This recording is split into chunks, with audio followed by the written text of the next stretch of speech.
Karena aku tahu Tuhan ada di sampingku, dan di ujung daripada ini semuanya mendatangkan kebaikan.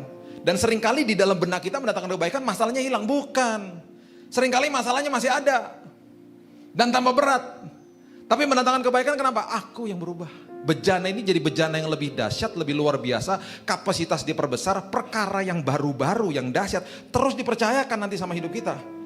Ingat ya, kita ini adalah pengelola bukan pemilik.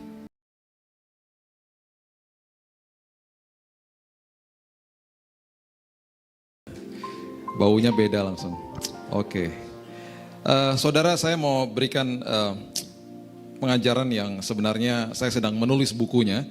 Dan gak bisa memang hanya disampaikan secara singkat saja, tapi saya berusaha untuk rangkumkan ini dalam 40 menit, 45 menit ini. Supaya saudara mengerti paling tidak intinya, esensinya gitu ya. Dan ini harus dimengerti oleh tubuh Kristus karena kita sedang mengalami sebuah masa-masa yang perlu menjadikan kita dewasa, dan kita perlu hadapinya dengan sikap yang dewasa. Nah,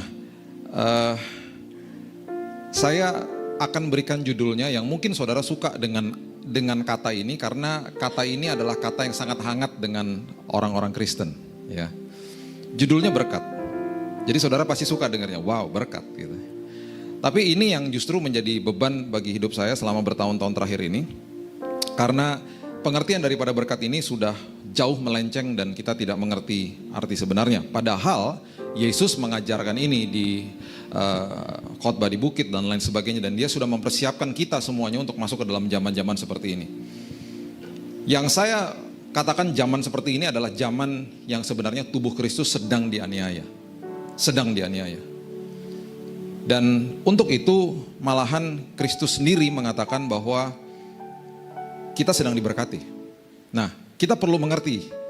Karena yang sering kita pikirkan dan kita mengerti paradigma kita, berkat itu sesuatu yang nyaman dan enak bagi saya dalam bentuk yang berbeda. Seringkali kita artikan berkat itu dalam bentuk materi malahan. Saya mau beritahu kepada saudara, saya sudah mempelajari ini sudah 6 tahun saudara. Dan saya nggak akan beranikan khotbahkan kalau saya nggak pelajari sampai dalam. Dari Kejadian sampai Wahyu, ada ratusan kata-kata berkat, tidak ada satupun hubungannya dengan materi. Tidak ada. Malahan di perjanjian baru, kalau saudara pelajari kata berkat, itu semua hubungannya dengan spiritual life, dengan bagaimana kita menjadi dewasa rohani. Malahan di perjanjian lama, kalaupun ada unsur materi di dalamnya, itu hanya bagian kecil dari sebuah rencana Tuhan yang luar biasa. Rancangan Tuhan yang dahsyat. Jadi kalau kita masih berpikir bahwa berkat itu materi, maaf aja, kita berarti masih kerdil rohani. Dan kita harus belajar untuk kita meninggalkan paradigma itu supaya kita masuk ke dalam zaman yang sedang sulit ini. Yang saya katakan tadi, zaman sedang dianiaya. Kita tidak akan rasa bahwa kita dianiaya sampai-sampai ada teror bom misalnya. Kita tidak akan pernah merasa dianiaya sampai tiba-tiba gereja ditutup. Atau gereja dibakar malahan. Karena ketika aniaya seperti itu, aniaya itu dekat dengan tubuh. Mengancam jiwa. Kita dibentuk tubuh, jiwa, dan roh. Ketika saudara terima Yesus sebagai juru selamat, yang lahir baru bukan tubuhnya, bukan jiwanya, tapi rohnya. Jadi sepertiga daripada kita disempurnakan Tuhan, tubuhnya nanti dikasihkan dengan tubuh yang baru, kemudian jiwanya sedang in progress. Di dalam jiwa itu ada kehendak, keputusan, emosi, dan lain sebagainya, itu in progress. Roma 12 mengatakan pembaharuan budi, akal budi. Gitu ya, itu pengajaran yang lain lagi tuh, akal budi ya. Nah, in progress, jadi jiwa ini sedang diperbaharui hari lepas hari. Sampai kita akhirnya menang sama diri kita sendiri. Jadi lebih daripada pemenang bukan mengatasi masalah, mengatasi diri sendiri sebenarnya. Karena pergumulan manusia paling berat bukan lawan iblis, iblis sudah dikalahkan, it is finished, sudah selesai. Dia hanya bisa mengaum-ngaum. Makanya pergumulan manusia paling berat, lawan diri sendiri. Iblis sudah dikalahkan. Nah, oleh sebab itu kita perlu mengerti aniaya itu sebenarnya udah lama.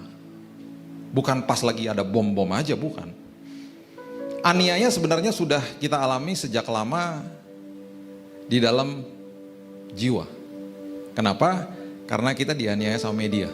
Kita dianiaya sama smartphone kita.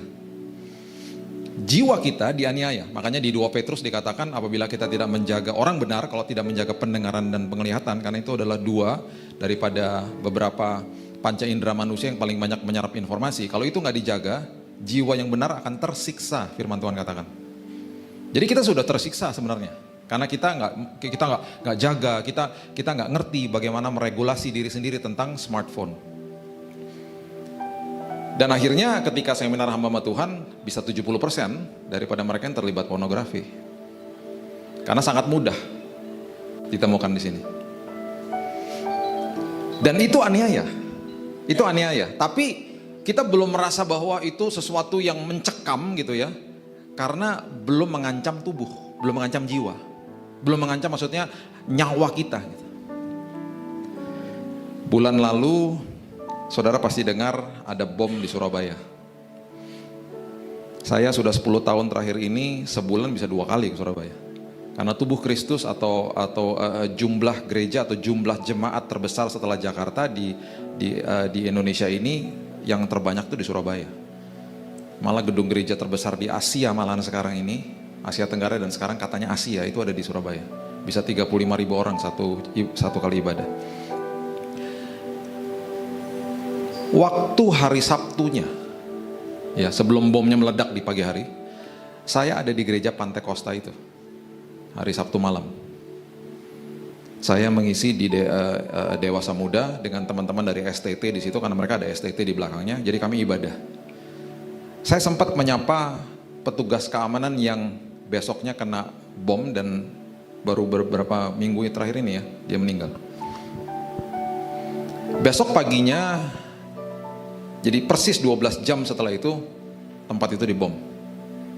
Dengan kandungan bom yang cukup besar. Di hari itu ketika terjadi bom, saya juga lewat di jalan namanya Jalan Diponegoro. Yang terjadi bom yang kedua, yang low explosion. Yang kalau saudara mungkin lihat videonya atau apa, yang ibunya sama anaknya. Jadi itu low explosion. Di situ gereja itu, kalau saya baca sampai hari ini belum ada korban ya, karena itu hanya di depan saja. Saya lewat sama teman saya karena kita mau pergi pelayanan, 3 menit setelah itu bunyi dentuman, tapi kami nggak tahu itu bom, karena low explosion. Ledakannya sangat-sangat rendah gitu ya. Kami sampai ke tempat tujuan, ibadah pertama, jadi saya nggak tahu apa-apa, sudah terjadi bom nih, saya nggak tahu, karena handphone saya mati. Setelah duduk ibadah pertama, jemaat di belakang saya menepuk saya bilang, "Pak, tolong doakan Pak, ini bom di mana-mana Pak. Bom di mana-mana." Saya buka telepon, wow, news di mana-mana, udah berita, breaking news di mana-mana, dan ada 40 miss call di handphone saya. Paling banyak istri saya, bukan istri orang yang telepon. Ya. Istri saya ada di sini. Ini istri saya, mama saya, dan anak saya. Ini yang saya pernah katakan dulu, anak saya ini nggak mirip saya. Kalau saya jalan sama dia, dipikir saya nyulik anak gitu ya. Karena 100% diambil mamanya gitu. Mukanya kayak mamanya, sampai teman-teman saya katakan kutuk sudah dipatahkan. Nggak segelap papanya, putih anak saya. Atau kalau setelah ibadah saudara lihat aja, beda, jauh gantengan dia daripada saya. Saya berdoa, Tuhan tolong supaya anak ini makin mirip. Udah 11 tahun, makin beda. Gak makin mirip. Jadi banyak sekali miss call, banyak sekali, mama saya juga termasuk salah satunya. Kamu di mana? Kamu di mana? Kamu di mana? Anak saya yang pertama ada di luar negeri. Dedi di mana? Saya broadcast kepada mereka, saya bilang saya oke, I'm okay. Ya. Mencekam sekali. Dan kemudian kami tetap lakukan ibadah kedua walaupun polisi sudah katakan harus di steril. Kota Surabaya steril, semua ibadah selanjutnya dibatalkan, harus pulang ke rumah. Kami lakukan ibadah kedua karena jemaat sudah mulai datang. Jadi itu ibadah pertama, ibadah kedua jam 9.30. Di ibadah kedua kami berdoa. Sebagai hamba Tuhan tetap saja lutut saya bergetar waktu saya berkhotbah. Saya ngeliatin pintu belakang, ada yang bawa ransel nggak masuk ke dalam. Tetap takut lah, nama juga manusia. Itu pertama kali ya, kantor saya di Menteng. Kita pernah mengalami bom Tamrin ya, itu nggak jauh-jauh dari kantor saya. Tapi bagi saya nggak begitu mencengkam. Ini kemarin betul-betul mencengkam sekali karena saya dekat dengan kejadian itu dan saya ada 12 jam di gereja yang baru dibom paginya dan banyak korban di situ. Setelah selesai ibadah siang kami pulang, Surabaya udah kayak kota mati. Istri saya katakan cepet udah pulang aja, ambil pesawat yang lebih cepat. Nggak bisa, full. Itu karena hari Kamisnya hari kenaikan, hari Jumatnya hari kejepit, jadi orang traveling dan juga banyak orang Surabaya yang keluar dari kota Surabaya karena Surabaya nggak pernah kena bom. Gak pernah kena bom. Akhirnya jam 7.30 saya di drop di Juanda. Kalau saudara ngerti airport itu ada terminal 1, terminal 2. Saya di terminal 1 karena saya terbang ke Halim. Jam 7.30 saya sampai di sana. Di lounge di mana saya selalu duduk. Jam 7.30 tuh makanan udah kalau nggak setengah habis sudah. Orang makan di situ. Ini nggak ada yang makan, penuh makanannya. Nggak ada satupun pegang makanan. Kenapa? Stres. Semua nonton TV, semua pegang handphone nonton breaking news. Penuh airportnya. Sepertinya saudara kalau dengar ada pin drop, ada sesuatu yang jatuh bisa dengar karena nggak ada yang ngobrol. Semuanya mencekam, semuanya nonton televisi, semuanya diem. Teman saya yang baru drop saya bilang begini, puji Tuhan bro katanya. Kenapa? Semua kompleks Juanda di shutdown, ditutup. Tolnya ditutup, kenapa? Ketemu bom di Rusunami di Sidoarjo. Saudara pasti dengar ya, setelah itu ada bom meledak di Rusunami. Dan airport itu ada di Sidoarjo. Shutdown, puji Tuhan saya udah drop kamu di sini gitu. Saya tunggu boarding dan puji Tuhan semuanya on time, saya pulang. Sampai di Halim biasanya istri saya kalau jemput dia tunggu di mobil. Kali ini dia nggak tunggu di mobil, dia tunggu di pintu kedatangan. Waktu saya keluar dia peluk saya seperti dia nggak pernah peluk saya sebelumnya.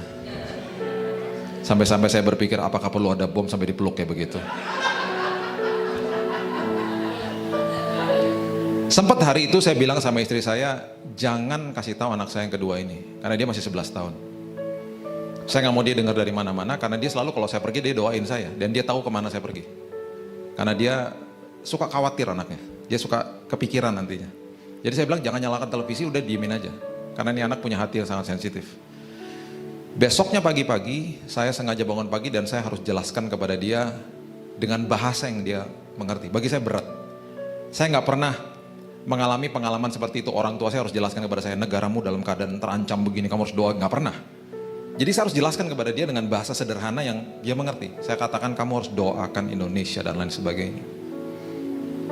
Hati saya makin menangis karena beberapa hari setelah itu ada beberapa anak-anak kecil yang akhirnya yang menjadi korban dan meninggal.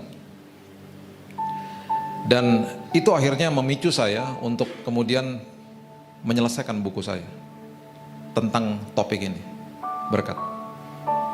Karena Yesus sudah persiapkan kita untuk masuk ke dalam zaman ini. Sebelum itu kita buka dulu di Roma pasal yang ke-5, ayat yang ke-2 sampai ke-5. Roma pasal yang ke-5, ayat yang ke-2 sampai ke-5. Saya berharap setelah ini selesai, saudara mendapatkan paradigma yang baru, saudara di-refresh sama Tuhan, supaya saudara siap masuk ke dalam zaman-zaman seperti ini. Roma 5 ayat yang ke-2 dikatakan, oleh dia kita juga beroleh jalan masuk oleh iman kepada kasih karunia ini. Di dalam kasih karunia ini kita berdiri, kita bermegah dalam pengharapan akan menerima kemuliaan Allah. Dan bukan hanya itu saja, kita malah bermegah itu boasting, berani, menatap, menantang malahan. Apa? Juga dalam kesengsaraan kita. Karena kita tahu bahwa kesengsaraan menimbulkan ketekunan, ketekunan menimbulkan tahan uji menimbulkan pengharapan, pengharapan tidak mengecewakan, karena kasih Allah telah dicurahkan dalam hati kita oleh Roh Kudus yang telah dikaruniakan kepada kita. Ini maksudnya, ayat ini adalah, Paulus mengatakan, saya ini bermegah, saya berani menghadapi kesengsaraan hidup. Karena ada sesuatu yang dia sudah mengerti di dalam kehidupannya. Yang Yesus mau ajarkan dan Alkitab mau ajarkan kepada kita, setiap kali ada masalah, dan sudah pasti ada masalah, harus masuk ke dimensi yang lebih tinggi, yang lebih baru, dan harus mulai berdoanya tuh begini saudara. Karena kita sudah terbiasa, kita tuh mau enak. Kita bangun pagi, kita mau enak. Kita bangun pagi, daging ini selalu menagih secara langsung atau tidak langsung, aku mau sesuatu yang nyaman dan aman bagi saya. Udah pastilah, dan itu gak salah. Keinginan daging seperti itu gak salah. Tapi akhirnya kalau kita tidak meregulasi keinginan daging ini, kita akhirnya masuk ke dalam sebuah paradigma yang salah, kita kejar event, kita gak kejar kebenaran. Makanya kenapa event tuh rame? Karena sesuatu yang gratifikasinya sangat cepat dan memberikan kesenangan sangat instan dan sangat cepat. Makanya konsep rame. Orang yang kejar kesenangan, kejar event, kejar sesuatu momen, maunya cepat-cepat. Orang yang kejar kebenaran itu orang kejar proses, dan itu jarang. Makanya kenapa di dalam tubuh Kristus, di dalam gereja, Paskah sama Natal rame. Orang kejar eventnya, rame, festif dari kata festival. Festif, datang, wah rame, ada pembicara tamu, ada penyanyi tamu, ada kado, ada makan-makan, wah rame, datang aja, Paskah Natal. Saudara harus bangga sama diri saudara yang setiap minggu datang ke gereja. Karena saudara kejar proses. Makanya banyak orang datang begini kepada saya. Pak, konseling dong, mau nikah. Kapan nikahnya? 3 bulan lagi. Cari aja orang lain, saya gak mau. Kejar eventnya, kejar hari H-nya, kejar hari nikahnya. Gak kejar prosesnya. Pak, mau nikah pak. Minta konseling, kapan nikahnya? Minggu depan. Goodbye. Selamat aja loh. Sampai akhirnya saya di dalam benak saya jadi menghakimi orang secara tidak langsung. Jadi orang datang minta konseling jadi aduh capek deh gitu. Sampai satu hari satu pasangan masih muda datang kepada saya dan saya udah hakimi duluan dalam hati saya. Akhirnya saya minta maaf sama dia. Kak, konseling kak. Dalam hati saya, aduh ini lagi. Berapa lama lagi mau nikah? Selalu pertanyaan itu saya tanya. 1,5 tahun lagi. Saya sampai begini. Jarang nih orang kayak kamu. Saya nyari orang kayak kamu nih, saya nyari selama ini gak pernah ketemu. Sampai saya terduduk, sampai lemes lutut saya. Kok ada orang kayak kamu ternyata ya? 1,5 tahun lagi. Saya bilang sama dia waktu hari itu, saya gak usah tanya izin sama istri saya, pasti juga dia mau. Kapan mau mulai kita ketemuan? Tiap bulan itu bisa beberapa kali dia ketemu. Sampai kita didatengin ke rumah. Niat macet kadang-kadang. Karena macet habis kerja mereka tuh datang bisa jam 8, jam setengah 9 malam. Sampai jam 12 midnight tuh ngobrol di rumah. Mereka bertengkar di depan kita karena salah paham dan lain sebagainya. Kejar proses. Kejar belajar tentang segala apapun mereka belajar. Kita juga belajar. Bukannya berarti kita lebih hebat, enggak. Kita lebih banyak pengalaman aja. Cuman itu aja kok. Kita saling belajar. Saya juga belajar dari mereka.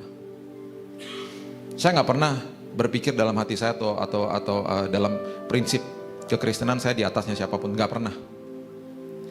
Orang ini pasti punya pengalaman lebih daripada saya di dalam bidang tertentu, saya punya pengalaman dalam bidang tertentu lebih banyak daripada orang ini dan kita saling bertukar pikiran, itu aja.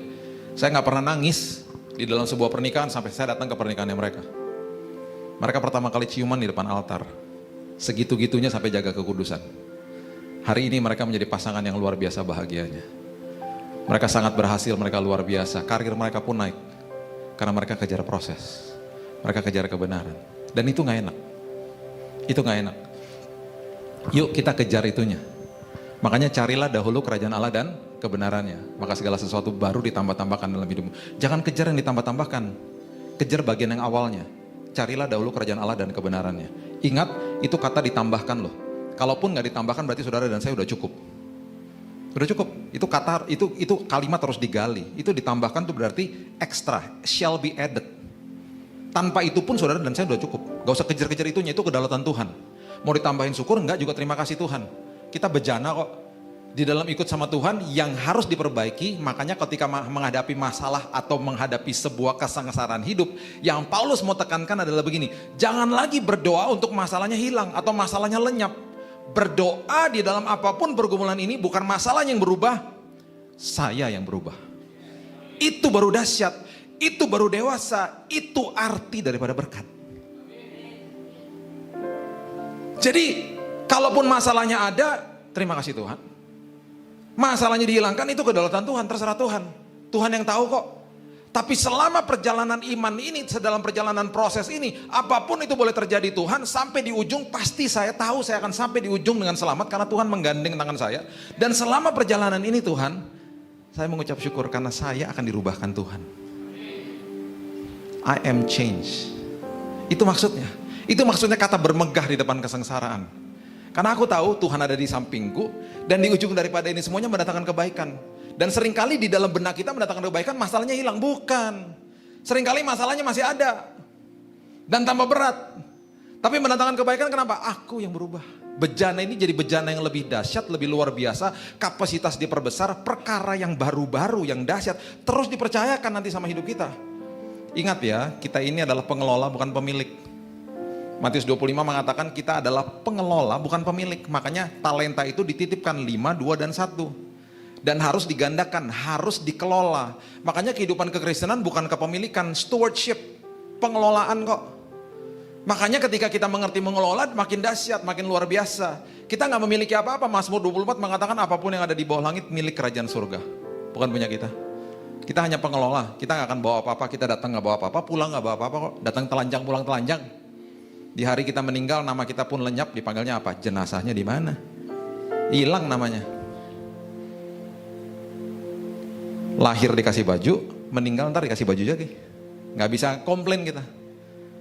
Habis dimandikan jenazah dikasih baju, bisa komplain? Nggak bisa. Kita nggak suka baju, kita bisa komplain? Nggak bisa. Di peti mati. Ganti dasinya nggak cocok nih. Menjerit langsung yang melayat. Bubar yang melayat. Nggak bisa. Pengelolaan. Nah, makannya Yesus ajarkan begini. Kita baca ya, Matius pasal yang ke-5 coba. Ayat yang ke-9.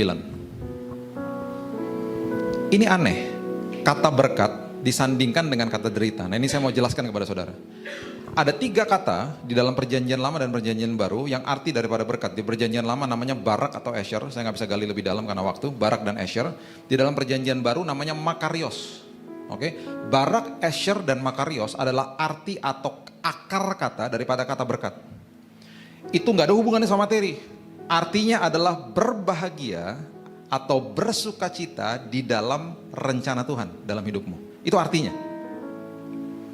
Berbahagia, bersukacita di dalam rancangan Tuhan. Jadi Tuhan mau buat apa aja yang Tuhan titipkan itu adalah bagian daripada berkat. Makanya barak, esher atau makarios. Nah, di dalam perjanjian baru diterjemahkan dari bahasa Yunani, itu kata makarios. Kalau saudara ke Israel ada satu bukit di atasnya tulisannya blessed, blessed, blessed tentang ayat ini.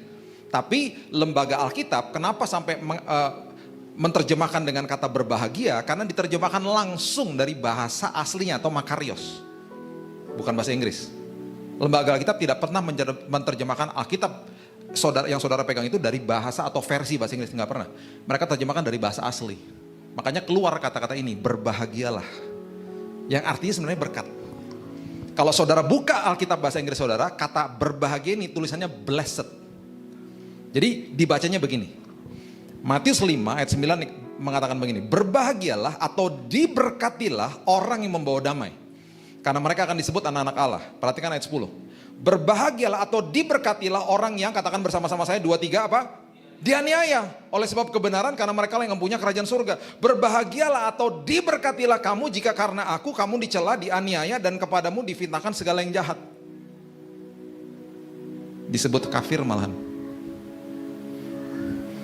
Jadi justru ketika tubuh Kristus sedang dibom, ketika tubuh Kristus sedang dianiaya, ketika saudara sedang mengalami proses kehidupan, menghadapi masalah dalam kehidupan, saudara dan saya sedang diberkati sama Tuhan. Itu artinya jauh daripada materi. Gak ada hubungannya sama materi. Jadi lain kali saudara mengatakan kepada teman saudara, God bless you, Tuhan berkati ya. Itu artinya terima kasih, berarti rancangan Tuhan terjadi sama hidupku untuk aku kelola dengan sebaik-baiknya. Itu artinya gak ada hubungannya sama materi. God bless you, Tuhan berkati. Terima kasih, berarti aku dirubahkan Tuhan. Terima kasih, berarti aku dibuat dewasa sama Tuhan. Itu arti kata berkat. Makanya kenapa kata berkat disandingkan dengan kata derita di sini. Yesus loh yang ngomong. Makanya saya sedih ketika mendengar hamba Tuhan berdiri di atas bilang, puji Tuhan, saya berdoa bagi jam tangan saya, sepatu saya harga ratusan juta. Akhirnya ada jemaat yang ngasih. Pertama dia ngasih kode sama jemaatnya, dia suka barang-barang mahal. Kedua dia melecehkan firman Tuhan. Ketiga dia mengatakan kepada jemaatnya bahwa berkat adalah materi. Dan akhirnya saya gak heran ketika ada jemaat-jemaat yang sampai menjual barang-barangnya, sampai bangkrut. Mengatakan begini, Pak saya gak mau ke gereja lagi. Kenapa Bu? Gak mau lagi Pak, saya pahit sama gereja. Saya dikatakan kalau saya kasih semua sama Tuhan, saya multiplikasi. Yang dijanjikan materi-materi. Saya bilang gini, apa bedanya ya gereja sama Gunung Kidul? Apa bedanya Tuhan sama dewa? Apa bedanya? Karena dia datang ke gereja, dia berikan kondisi kepada Tuhan. Tuhan 10% ya Tuhan, balikin loh Tuhan, berkali-kali lipat. Balikin Tuhan, balikin. Emangnya 10% pancingan? Tuhannya dewa? Nggak gitu. Tuhan ini 10% buat Tuhan. Kalau Tuhan suruh saya kasih lebih lagi, nggak apa-apa Tuhan saya kasih lebih. Kenapa saya berani ngomong gini? Karena saya pernah kasih 100%. Tuhan yang suruh. Waktu pertama kali saya mengalami pengalaman seperti begini, doa ulang nggak? Doa ulang. Ngeri, takut. Iya 100% soalnya.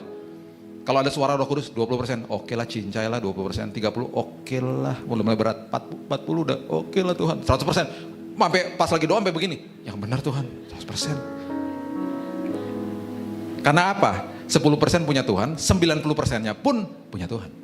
Bukan punya kita. Dititipkan kok. Paradigma kita harus berubah.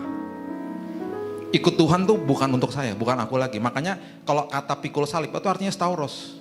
Stauros itu artinya mati. Mati. Orang mati gak bisa tersinggung, orang mati gak bisa marah, orang mati gak bisa sensitif. Mati. Stauros bukan orang banyak mengartikan salah karena begini, nggak belajar bahasa aslinya jadi begini. Aduh, tadi aku lagi mau pelayanan, ban motor sampai bocor. Aduh, lagi pikul salib nih. Celah pikul salib. Aduh, gue pergi pelayanan nih, lagi flu nih tapi tetap datang pelayanan, lagi pikul salib. Celah pikul salib. Ke dokter aja lo pikul salib. Beli obat di Indomaret pikul salib. Pikul salib itu mati, stauros artinya. Ntar satu waktu kita belajar tentang itu. Bagaimana kriteria jadi murid Yesus. Ada 5. Salah satunya pikul salib. Mati. Berarti apa? Kita dikatakan sama Yesus kalau kamu mau jadi murid. Orang percaya itu beda sama murid loh. Orang percaya, banyak orang percaya. Murid itu susah. Murid itu berarti masuk ke dimensi yang lebih dalam lagi. Berarti apa? Kalau disakiti orang, dikeselin sama orang, kita gak bisa marah. Dituntut untuk apa? Memberikan kasih kok kepada mereka. Makanya saya selalu katakan khotbah di atas ini bagi saya gampang. 20 tahun saya pelayanan mimbar. Jemaat-jemaat cuman 40 menit ada yang dengerin, ada yang ketawa, ada yang begini, ada yang tidur, ada yang tidurnya maksimal gitu. Banyak lah. Cuman satu arah oke lah. Khotbah paling susah di luar sana. Ketika mobil saya diserempet sama motor, disalip sama motor, kaget kan, motornya berhenti, buka helm. Apa loh? Nah, itu khotbah paling berat. Istri saya punya kata-kata password. Pegang kaki saya. Sayang, udahlah sayang. Ntar jangan-jangan di jemaat. Oh, iya. Jemaat tuh kata-kata yang meluntuhkan hati saya. Oh iya, jemaat. Tapi setiap kali ada motor kurang ajar, dia bilang jemaatnya kurang ajar semua. Malas sih. Jemaat, semua jemaat. Jemaat gak gitu kali. Semua jemaat. Oke. Mazmur 73 coba saudara baca. Mazmur 73 ditulis sama Asaf. Asaf adalah pemimpin biduan, pemimpin paduan suara. Orangnya biasa-biasa aja. Sama seperti saudara dan saya harus bayar tagihan, hidupnya dalam proses. Dia gak suka lihat orang fasik atau orang yang dikatakan orang fasik itu kenapa dia mujur. Itu pertanyaan kita kan. Kenapa orang-orang yang fasik yang gak kenal Tuhan kok sepertinya dalam tanda kutip mereka kok diberkati. Nah, ini dia ngomong gini, Mazmur 73 ayat 3. Sebab aku cemburu kepada pembual-pembual kalau aku melihat kemujuran orang-orang fasik. Nah loh, mujur orang-orang fasik. Sebab kesakitan tidak ada pada mereka, sehat dan gemuk tubuh mereka. Mereka tidak mengalami kesusahan manusia dan mereka tidak kena tulah seperti orang lain. Ayat 16, akhirnya dia sadar, ayat 16 dikatakan begini, akhirnya dia sadar. Tetapi ketika aku bermaksud untuk mengetahuinya, hal itu menjadi kesulitan di mataku. Sampai aku masuk ke dalam tempat kudus Allah memperhatikan kesudahan mereka. Sesungguhnya di tempat-tempat licin kau taruh mereka, kau jatuhkan mereka hingga hancur. Betapa binasa mereka dalam sekejap mata, lenyap habis oleh karena kedahsyatan. Ini maksudnya gini, kita ini ada di dalam perahu kehidupan, ya. Perahu kehidupan kita karena kita mengerti kebenaran, kita pasti mau lawan arus. Karena kita nggak akan ikut arusnya dunia. Jadi anggap saja saya dan saudara ini ada di dalam perahu kehidupan. Karena perahu kehidupan ini mengenal kebenaran firman Tuhan, kita pasti lawan arus. Kita nggak akan ikut arus dunianya ke sana, kita pasti ke sana. Kalau lagi lawan arus, mau nggak mau pasti harus mendayung dong, supaya maju. Lawan arus. Jadi mau nggak mau kan kita dayung. Berat nggak? Iya berat. Namanya juga lawan arus. Dan seringkali kita waktu lagi dayung, kita dayung dengan tangisan. Duh enak banget Tuhan, berat banget sini hidup ini kayaknya gitu kan. Lagi kita nangis, lagi kita mendayung dan seringkali kita capek. Kita bilang aduh capek Tuhan, kita angkat dayungnya. Fokusnya tetap benar. Fokusnya tetap lihat Tuhan, lihat Yesus. Tapi ketika dayungnya diangkat lambat laun ikut arus. Kebawa sama arus. Walaupun fokusnya benar. Jadi mau gak mau dayung lagi dengan tangisan. Lagi mendayung seperti begitu, tiba-tiba kanan kiri kita ada perahu-perahu kehidupan yang sedang ikut arus. Dan waktu mereka ikut arus, mereka gak dayung, mereka cuma ngarah-ngarahin aja perahunya. Dan kelihatannya di mata kita enak hidup mereka. Mereka cuma angkat-angkat kaki, terus mereka lewat. Waktu mereka lewat kita bilang gini, ya ampun enak banget hidupnya ya. Terus kemudian mereka mulai mencela kita, lu ngapain ke sana? Semua juga mayoritas ke situ. Ngapain lu ke sana? Kafir lu. Digituin kita. Lu ngapain ke gereja? Ngapain ikut komsel? Ngapain hidup kudus? Seks di luar nikah juga semua orang juga ngelakuin kali. Ngapain lu begitu? Semua orang juga selingkuh kali. Lu kalau disakitin perempuan, obatnya perempuan. Disakitin laki, obatnya laki. Dunia kan ngajarin begitu. Banyak value-value, nilai-nilai yang kita dicela karena kita mengejar kebenaran. Dan kita nangis. Lagi di dalam proses, dalam tangisan, dicela pula, difitnah pula. Tahukah saudara, kalau kita nggak mengerti kebenaran, kita akan katakan kepada diri sendiri dan katakan kepada teman-teman kita, kok enak ya hidupnya ya, kok diberkati ya hidupnya ya. Seperti Asaf, kok mujur ya orang-orang fasik. Padahal Yesus ajarkan sebaliknya. Justru ketika engkau sedang menangis, justru ketika engkau sedang dianiaya, justru ketika engkau sedang dicela, engkau sedang diberkati. Karena engkau sedang dirubahkan sama Tuhan. Lukas 6 mengatakan yang sebaliknya. Lukas 6 ayat yang ke-24 mengatakan begini, dan 25. Tetapi celakalah kamu. Celakalah arti kata sebenarnya adalah mati saja kamu. Lebih berat ya, diperhalus sama lembaga Alkitab jadi kata celakalah. Saya banyak duduk dengan teman-teman dari lembaga Alkitab untuk membahas kata demi kata. Tetapi celakalah kamu, hai kamu yang kaya, karena dalam kekayaanmu kamu telah memperoleh penghiburan. Ini tidak bicara soal materi, bicara soal kekayaan hidup di dalam dunia. Menyeburkan dirimu di dalam kelarutan dunia, itu maksudnya kata ini. Celakalah kamu yang sekarang ini kenyang, karena kamu akan lapar. Celakalah kamu yang sekarang ini apa? Tertawa, karena kamu akan berduka cita dan menangis. Jangan salah, justru ketika saudara sedang nangis, saudara sedang diberkati. Justru ketika orang-orang itu sedang ketawa-ketawa dan lain sebagainya yang mencela saudara, kalau mereka nggak bertobat, celaka loh ujungnya. Itu firman Tuhan. Itu arti daripada berkat. Kalau saudara ada di dalam sebuah proses, dan di ujung daripada ini semuanya, yang berubah adalah saudara. Makin dekat, makin serupa seperti Tuhan karena ada masalah itu. Itu arti daripada berkat. Bejana dirubahkan, bejana yang jadi bejana yang lebih dewasa. Makanya jangan terpesona sama pemberian Tuhan, terpesona sama sang pemberinya.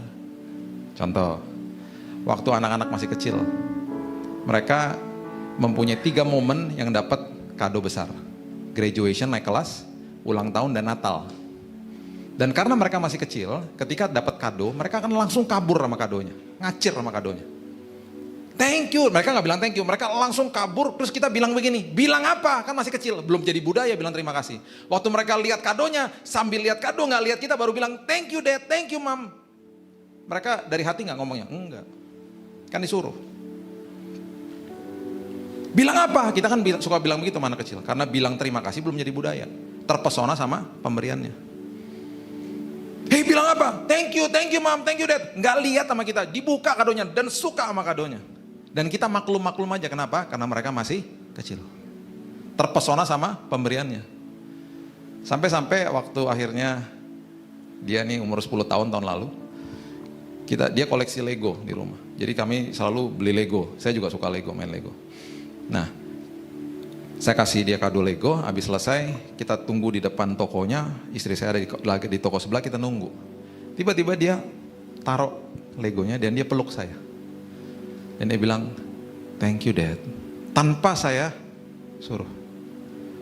Saya kaget di situ. Wow, beda ya nih anak. Thank you ya dad. Terus dia mulai tanya, Dedi mesti kerja berapa lama sampai bisa beli kado itu? Nah, dia mikir nih belinya pakai uang. Anak saya yang pertama dulu pulang sama omanya bilang begini, dad, Dedi kalau perlu duit dad, ada tempat namanya ATM, dahsyat dad. Duitnya banyak dad. Oma pencet keluar uang. Kalau menurut aku dad, Dedi pencetnya lamaan dikit, uangnya lebih banyak keluarnya. Pencet lamaan dikit, kalau rekeningnya kosong, ketelen kartunya nak. Heng, ketelen kartunya, hilang kartunya. Dipanggil bank kita besok. Terus dia mulai terproses. Terus dia mulai tanya sama saya, tadi Dedi bayar pakai kartu ya? Is that credit card? Yes. Berarti nggak bayar dong? Enak aja bayar. Ntar ada tagihannya. Kalau tagihannya datang nggak enak rasanya. Sampai di rumah kadonya nggak dibuka selama 2 hari. Malam itu dia peluk saya. Berkali-kali dia bilang, dad, thank you ya. Tanpa saya suruh. Langsung hari itu saya mulai berpikir dan sadar, oh anak ini sudah dewasa. Terpesona sama bapaknya yang botak ini, bukan sama pemberiannya lagi. Ngerti maksudnya ya? Kalau saudara masih terpesona sama, udah salah pengertian berkatnya, terpesona sama materi, mujizat, masih kerdil rohani. Terpesona lama Yesusnya, kejar Yesusnya. Orang kusta ketika disembuhkan, yang balik berapa? 10. Ada 10 yang balik berapa? 1. Tahu itu artinya apa? Makanya harus dipelajari bahasa aslinya. Lukas 17 coba buka. Ayat 17. Lukas 17 ayat yang ke-17 coba. Lukas 17 ayat yang ke-17. Lalu Yesus berkata, bukankah ke-10 orang tadi semuanya telah menjadi tahir? Di manakah yang 9 orang itu? Tidak adakah di antara mereka yang kembali untuk memuliakan Allah selain daripada orang-orang asing ini? Lalu ia berkata kepada orang itu, berdirilah dan pergilah, imanmu telah menyelamatkan engkau. Ini kalau kita bacanya sepintas saja kita nggak ngerti, nggak dapat esensinya. Imanmu telah menyelamatkan engkau itu ada artinya. Di dalam NIV dan NKJV, Alkitab bahasa Inggris, itu dikatakan your faith has made you well. Kata well itu ada artinya. KJV dengan lebih jelas lagi katakan di King James Version, thy faith has made thee whole. Whole dan well dan menyelamatkan itu arti katanya, akar katanya adalah sirna atau betul-betul sempurna. Dengan kata lain, orang yang kusta ini, yang terpesona sama Yesus, waktu dia kembali kepada Yesus, sudah disembuhkan kan? Sudah. Tapi waktu dia dikirim kembali, bukan sekedar sembuh, tapi bekas kustanya hilang. Yang 9 masih ada bekas kustanya. Sembuh gak? Sembuh. Tapi masih ada bekasnya. Orang masih tahu, oh bekas kusta lu. Gitu. Yang satu ini, dia betul-betul whole dan well. Whole dan well itu betul-betul dia sirna bekas kustanya. Jadi dapat double portion. Dapat perkenanan Tuhannya itu double. Karena terpesona sama Yesus. Yuk, terpesona sama Yesus yuk. Terpesona sama Yesus setiap hari. Tuhan terima kasih. Aku mau diproses, aku mau dirubah. Karena ketika aku yang dirubah itu arti berkat yang sebenarnya. Hana, saingannya siapa sih? Penina. Itu 2 istri daripada Elkana. Hana pengen punya anak dengan motivasi yang salah. Dan seringkali kita juga begitu. Karena Penina juga punya anak, dia gak punya anak. Penina mencela terus. Punya anak dong Tuhan. Dengan motivasi yang salah. Tuhan gak kasih tuh. Sampai satu waktu, akhirnya Hana berubah. Dia katakan begini, Tuhan kalau kau berikan anak itu kepada aku, anak laki-laki itu artinya Zara Aneshim. Artinya ketika engkau berikan kepada aku, itu bukan milikku tapi aku akan serahkan kepadamu Tuhan. Dan di Alkitab dikatakan, nanti saudara baca sendiri di rumah, 1 Samuel, Hana berdiri. Kata berdiri adalah kon. Berdiri itu artinya, arti katanya adalah aku berubah. To restore, to redevelop myself. Aku berubah Tuhan. Ketika aku minta anak ini, bukan untuk kepentinganku, tapi untuk Tuhan. Dikasih gak? Dikasih. Lahirlah siapa? Samuel. Makanya ketika kita terus berubah, bejana ini berubah, itu arti berkat, dan udah gitu nanti perkara-perkara besar terus dititipkan dalam hidup saudara. Itu maksudnya. Dan setelah itu pada akhirnya di dalam apapun kehidupan saudara, lepaskan pengampunan. Dianiaya, lepaskan pengampunan. Hukum yang kedua adalah mengasihimu sesamamu manusia toh.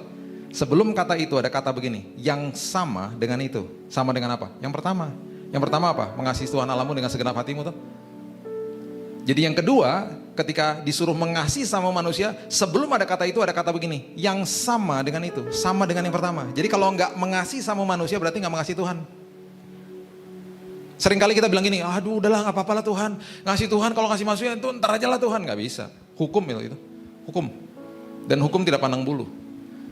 Saudara mau udah telat segimanapun juga, yang namanya hukum lampu merah, nggak ada lampu merah. Terus kita tawar menawar, gue telat nih, hijau-hijau, nggak ada. Hukum, patuhi, nggak bisa udah tawar menawar. Hukum. Nah ini yang dahsyat. Ya, saya berikan ini sebagai penutup supaya saudara mengerti. Ya. Yohanes 15 ayat 10 sampai 11 saja. Yohanes 15 ayat 10 sampai 11. Ini maksudnya. Jikalau kamu menuruti perintahku, kamu akan tinggal di dalam kasihku, seperti aku menuruti perintah Bapakku dan tinggal di dalam kasihnya. Semuanya itu kukatakan kepadamu supaya sukacitaku ada di dalam kamu dan sukacitamu menjadi penuh. Nah ini dahsyat, dahsyatnya luar biasa ini. Kalau dimengerti ya, ini jadi dahsyat. Kasih itu ketika saudara terima Yesus, nanti saudara baca lagi di rumah, saudara catat saja 2 Korintus 3 ayat 3, semua kebenaran itu ditulis di atas loh hati atau di atas rohnya manusia. Makanya saya katakan ketika saudara terima Yesus, yang diperbaharui, yang lahir baru adalah rohnya. Surga memerlukan median yang sempurna untuk berhubungan dengan manusia, gak bisa lewat tubuh, gak bisa lewat jiwa, roh. Makanya rohnya disempurnakan, semua atribut nilai surgawi diletakkan di dalam roh saudara. Makanya orang benar, ya kita ini kurang tepat kalau doanya begini, Tuhan berikan aku kasih-Mu. Nggak tepat sebenarnya. Udah ada kasihnya, udah dikasih. Tuhan, aku memperkatakan kasih-Mu supaya termanifestasi dalam jiwaku. Udah dikasih kasihnya. Tuhan, terima kasih buat iman. Aku mau aktifkan iman itu Tuhan. Tuhan, terima kasih buat kekudusan. Aku mau aktifkan kekudusan. Aku mau mengambil keputusan untuk menjadi kudus Tuhan. Udah dikasih kok. Semua itu sudah diberikan, diletakkan di atas loh hati. Bukan di atas loh batu lagi, dikatakan begitu. Ya. Nah, kasih itu diletakkan di dalam roh. Kasih agape. Kasih itu karena diletakkan di roh, tidak bisa diusik, tidak bisa dicuri sama iblis. Yang kita suka salah mengerti, kasih itu kita samakan dengan yang namanya jatuh cinta. Itu letaknya di dalam emosi. Semua yang letaknya di emosi bisa hilang kapan saja. Makanya jatuh cinta bisa hilang kapan saja. Orang bisa jatuh cinta dalam hari ini, besoknya dikeselin sama orangnya nyebelin, bisa hilang jatuh cintanya. Makanya dunia ketika mengenal jatuh cinta, masuk dalam pernikahan modalnya jatuh cinta, nggak karu-karuan. Jatuh cinta tuh rasa-rasa butterfly di sini, nervous itu jatuh cinta. Karena emosi, main nama emosi, pikiran, kehendak. Nah setelah 5 tahun, 6 tahun lagi setelah menikah, rasa-rasa itu kan udah mulai hilang, kasih yang kicks in. Ketika kasih agape itu masuk dan dia menguasai kehidupan, itu yang membuat hubungan jadi langgeng. Nah dunia nggak mengenal itu. Dunia beroperasi atas perasaan aja, emosi jiwa. Ketika itunya hilang, hilang juga hubungannya. Ngerti maksudnya? Makanya kasih itu dahsyat. Makanya kasih bukan perasaan.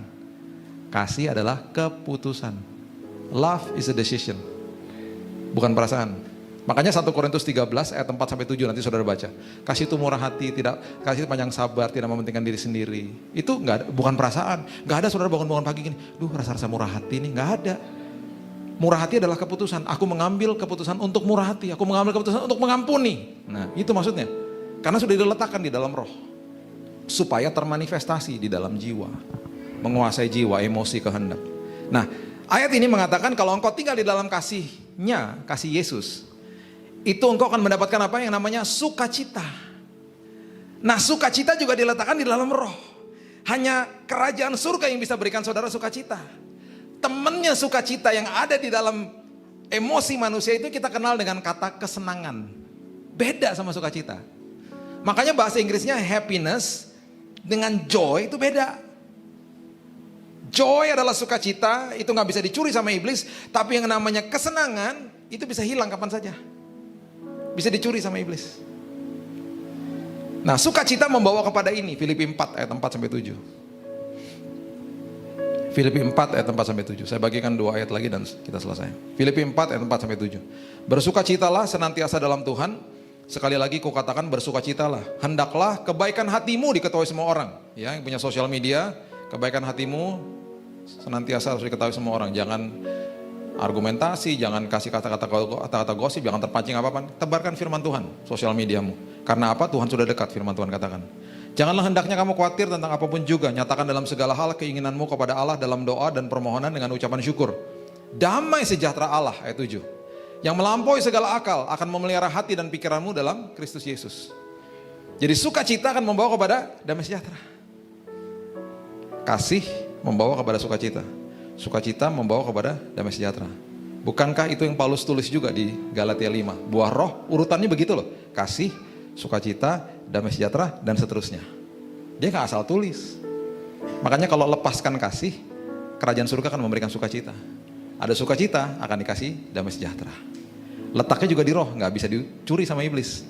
Temennya damai sejahtera yang ada di emosi itu namanya ketenangan. Ketenangan bisa hilang, bisa terusik kapan saja. Waktu ada bom, tenang gak? Ya enggak. Waktu ada bom, senang gak? Ya enggak. Waktu ada masalah, tenang gak? Enggak. Senang gak? Enggak. Tapi anak Tuhan yang Paulus katakan bisa bermegah di depan kesengsaraan. Kenapa? Karena saya bisa tidur nyenyak Tuhan. Walaupun ketenangan, kesenangan gak ada, tapi tetap ada sukacita dan damai sejahtera. Beda. Dunia gak bisa kasih itu. Kerajaan surga yang kasih sukacita sama damai sejahtera. Makanya kenapa Petrus tidur nyenyak, ayat terakhir. Kisah Rasul 12. Ayat 6-7. Ayat favorit jemaat, ayat apa? Ayat terakhir. Di tempat ini gak gitu ya, haus semua firman Tuhan. Di tempat lain, ayat favorit jemaat, ayat terakhir Pak. Di sini haus, mukanya haus semua. Kisah Rasul 12 ayat 6-7. Pada malam sebelum Herodes hendak menghadapkannya kepada orang banyak, Petrus tidur di antara 2 orang prajurit, terbelenggu dengan 2 rantai. Selain itu prajurit-prajurit pengawal sedang berkawal di muka pintu. Petrus baru tahu ya, temannya Yakobus baru dipenggal loh kepalanya sama Herodes Agripa. Besok dia akan ada kemungkinan besar pun akan dihukum mati. Dan malam hari itu dia dibelenggu dengan rantai, dikawal dengan pengawal-pengawal. Pertanyaan saya, tenang nggak? Nggak ada ketenangan. Senang nggak? Nggak ada kesenangan. Perhatikan ayat yang ke-7. Tiba-tiba berdirilah seorang malaikat Tuhan dekat Petrus dan cahaya bersinar dalam ruangan itu. Malaikat kalau datang, manusia mengalami dua hal. Kalau nggak kaget, takut. Dan ini SOP-nya malaikat nih, selalu begini. Dia pasti udah capek tuh pas itu ya, kalau datang. Jangan takut, rempong lu ah. Dalam hati pasti gitu. Takut mulu. Gitu. Itu SOP-nya udah jelas tuh. Kasih nomor 1, bilang jangan takut. Nomor 2, jelaskan siapa dirimu. Nomor 3, baru berikan kabar good news atau kabar-kabar tentang apa yang kamu mau sampaikan. Pasti gitu tuh SOP-nya. Jangan takut, terus dijelaskan. Saya malaikat dari itu, gitu kan biasa gitu. Nah, di dalam ruangan ini, Alkitab mengatakan malaikat itu berdiri dekat Petrus dan cahaya bersinar loh dalam ruangan itu. Ini dalam sejarah perserikatan kemalaikatan ya. Yang pertama kali didokumentasikan di Alkitab, manusianya nggak takut dan nggak kaget karena manusianya nggak bangun. Makanya di ayat 7 dikatakan begini. Malaikat itu menepuk Petrus untuk membangunkannya, katanya bangunlah segera, maka gugurlah rantai itu dari tangan Petrus. Nggak ada cerita kayak begini. Yang malaikatnya harus bangunin manusianya. Bangun, bangun, bangun, bangun. Saya rasa teman-teman malaikat ini pasti lagi ngetawain dia. Kurang sakti loh, manusia tidur, kurang sakti. Diem loh.